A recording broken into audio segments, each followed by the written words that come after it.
Hello all YouTube, it's been a while posting videos on radios. Today we're going to do a follow-up on a recent purchase, which is a realistic TRC449 858 chassis. Okay, so this is the radio here. It's a 40 channel, it's a mid-70s radio. It's had a detail to the outside. One of the issues with these fascias is that they oxidize a lot and they go to a dull grey. So removed the fascia, did all the typical things, fixed up the display, took scratches out of here. There was a lot of corrosion on this one, from a green colour to black, so went through and cut the chrome and polished it. Now this radio was when I got my hands on it, it was very low power, 4 watts on SSB. It was off frequency. It did not sound that good.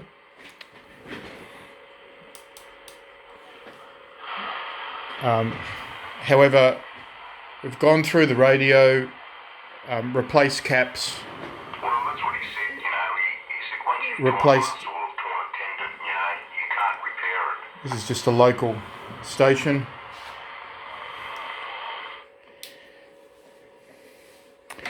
All right. So the main things that have been done to the radio, first of all, the 10240 crystal needed replacing. As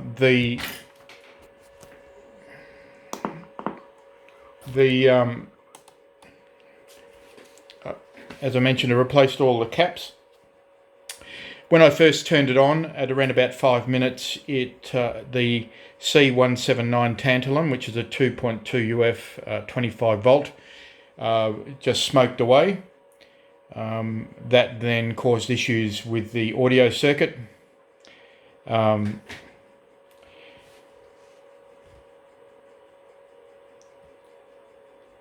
Went through and did, I've done 3 alignments on this now. I did a pre-cap alignment, an after-cap alignment, and then noticed that I was still getting audio issues, audio problems, and traced that down to the clarify mod, which really wasn't done properly.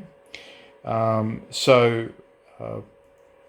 secondly, the test point 9 was not in the right spot. So on these they have, and I'll show you, they have a standoff from the board.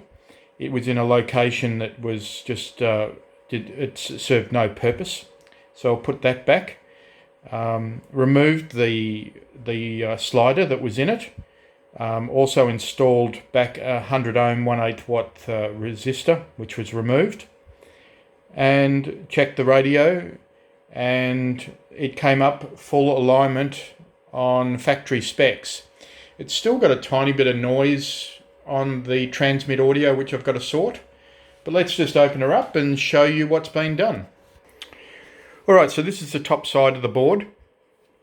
I've gone over this whole board with IPA, or isopropyl alcohol, and also done a full reflow. You can see all the fresh solder work, with exception of the 858 PLL area. I've left that alone, but we can see all the workmanship that's gone on there, and I have not desoldered the driver or the finals in the back, but other than that, everything else has had a going over, and the board's had a lot of clean work done.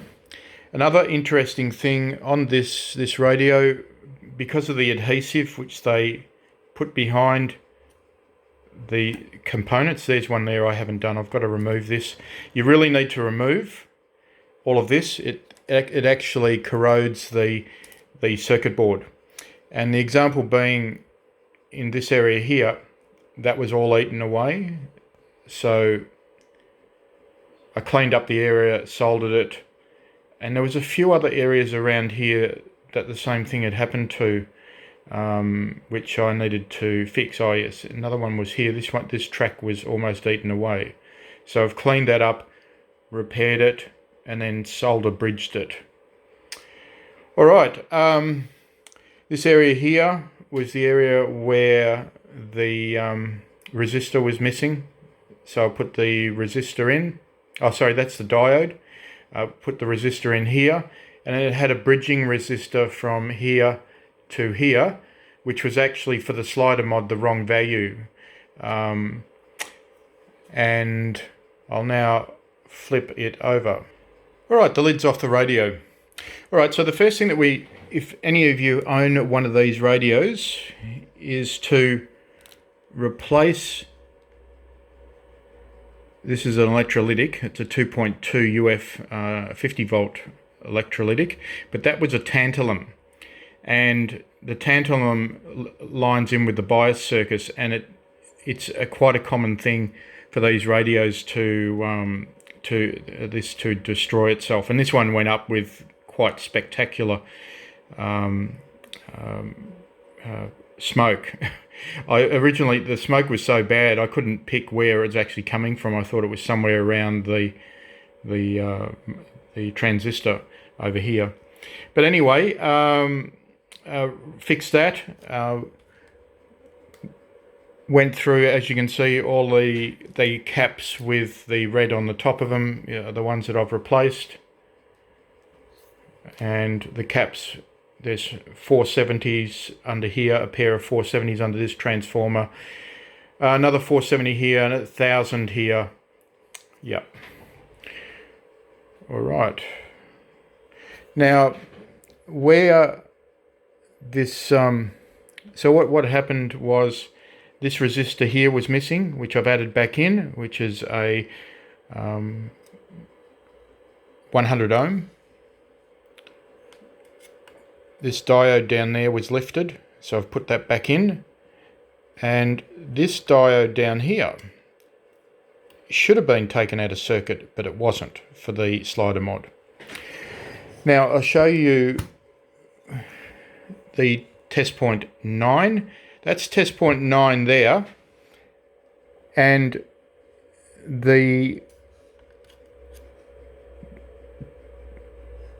so it's over there. And where it was in that hole right there. So that track underneath there has nothing related to the upper sideband alignment. As soon as I put that in, bang, this resistor worked, and I was able to align upper sideband on TX. Okay.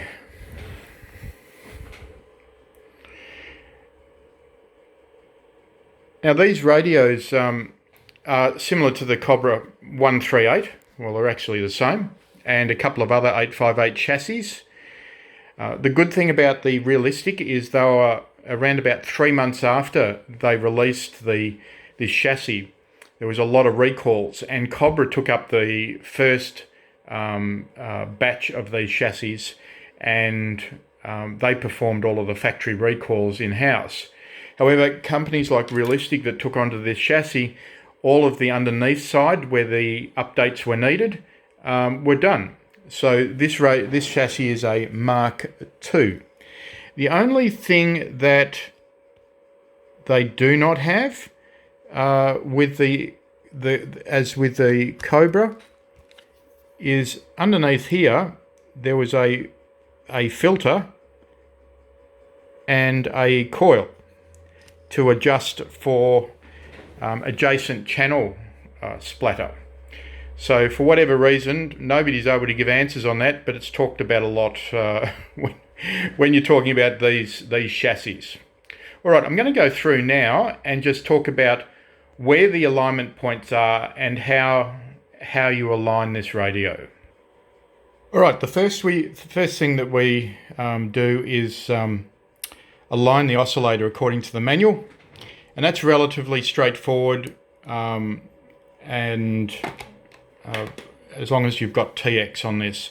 And how I did it on this radio, just to get it fairly accurate, it's the areas marked in orange. So here here and here, is to go into AM and with a fine adjustment tool start here at coil L20, what is it?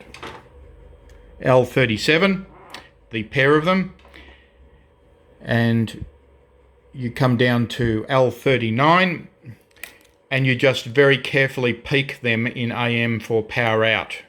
And it's very little turns, so you've got to be very careful. So you peak those for power out. You also come here and peak for carrier, here and here, in these two coils. Then that leads to the RX side of the radio. Now all these in purple here. Now these two here, these two coils, it's best having a nice signal that's stable into the radio. Either you inject a signal by a two-tone oscillator, or you use a very weak signal, something around an S1 or S2, and you just peak those on the front of the radio meter there. And then you progressively work down to these coils here, these two. You're going backwards and forwards on these and peaking the reception. Then there is a coil underneath the wire here and a variable resistor, which is just there, that you also peak. Then you come across and peak here, and there's a variable capacitor down here, and you peak at that. You've got to be very careful with that because it's very sensitive. That will then have you peaking. Radio should be listening quite well. Now the area of power output, you have your bias here, one there and one just in between there. And then you have your two coils, L30 and L32, I think it is. You peak those by running a two-tone test on upper sideband and at, channel 19, but I do mine at about channel 30 so that I got power at the top end of the band. All right, and then down here, you've got another variable capacitor. This is your ALC. You peak that, or your limiting circuit, you peak that. And then your power should be right, somewhere between 10, 12 watts average to 15. All right, down here you use a voltmeter. You clip it on, put it on here and put your negative to one of the shields, and you turn the VCO to read 2 volts. Now it can be 2.1, 2.2. It fluctuates slightly, but you do this when the radio is warmed up. And then you peak this for RX, this coil here. And that's really about it. From there you have meter adjustment there. You have RF gain and squelch just in here, these two here. You have 2 for modulation. Where are we? So you got VR4 and VR7 for modulation. Now down under the wiring here, straight down there, you have your carrier adjustment for upper sideband and lower sideband. And that's pretty much the radio as it stands. I've got to remove all the cable ties and put new cable ties on. These have all gone brittle. This radio has had the flex cable cut off, and someone's done a neat job on running the wires directly to the board on this one. At some point this has had channel mods or a scanner in. There's a big hole here which I put a rubber grommet. And that's the radio. It's looking very neat and tight now. It doesn't smell of capacitors. What you do have to do in all the big caps here, it's running all of the board glue. You have to remove that board glue, and I use a mixture of dental tools and picks to remove that gently. Okay, I've just flipped the board again, and sorry harping on about this. This is an example of the adhesive, okay? And they put it on here so that nothing rattles loose whilst you're driving your car, or whatever vehicle you've got this in. So we need to remove that. And sometimes it can be as easy as using a pair of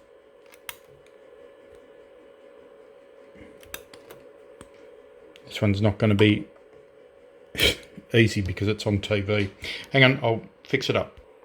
Okay, there's a small pile of the glue that I've removed. So this was the final part of this repair. So here, this one, obviously this one, those two I did previously, and it's now glue free on the top board. Now what I'm going to do is just flip the rubbish off and then run over it with IPA. Okay, so it's just a matter of, here's the old trusted toothbrush, and it's just a matter of circular motions over the area until the IPA starts drying. You do all the surrounding areas so it all blends in. Your brush starts to get quite brown, and there you go. In my books, that's a clean. I'll just clean the other areas. Okay, I'm happy with that. That top board's done. It's ready to put the covers back on and get to the point of concluding this video. Okay, it just shows with a few very simple tools you can do a cleanup and a minor alignment. For your alignment, you do need a frequency counter. You do need a voltmeter, and you do need a reliable power meter like this one. I've also got a backup in the tuner as well. So keep that in mind. You can do your RX alignment by ears and get generally close if you've got good ears. So there we go. An old school 858 chassis TRC449, a very nice radio. Thank you. And remember, comment, like and subscribe.